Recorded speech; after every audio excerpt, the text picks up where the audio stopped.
বিয়ে হয়েছে মাত্র 4 দিন হবে, আর এই বিয়ের রেস কাটতে না কাটতেই নববধূকে ছেড়ে চলে যেতে হলো যুদ্ধের জন্য। দেখুন সেই ভাইরাল মুহূর্ত।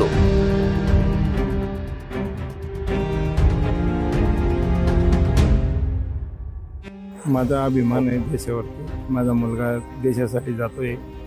মহারাষ্ট্রের জলগাঁও জেলায় পাচোরা গ্রামের বাসিন্দার মনোজ জ্ঞানেশ্বর পাটিল বিয়ে হয়েছে 4 দিন আগে, আর 5 দিনের মাথায় বাড়ি ছেড়ে দেশের জন্য। 5ই মে জামিনীর সঙ্গে বিয়ে হয়েছিল মনোজের, কিন্তু সীমান্তে যে লাগাতার গোলাবর্ষণ চলছে পাকিস্তানের জন্য, চড়ছে উত্তেজনার পারদ।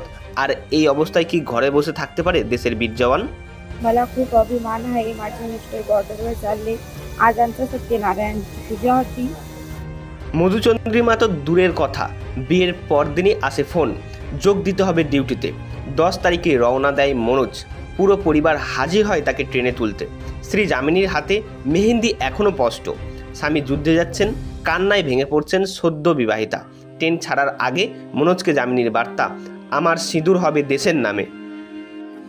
একা মনোজ নয়, মনোজকে ছাড়তে স্টেশনে আসে পরিবারের অনেকেই, আসেন আত্মীয় পরিজনরাও। সকলের চোখে জল, কিন্তু মনোজের জেদ, হার মানবেই পাকিস্তান। তাই সংকটকালে আর মনোজকে ঘরে বেঁধে না রেখে কেউ আটকে রাখতে চায় না।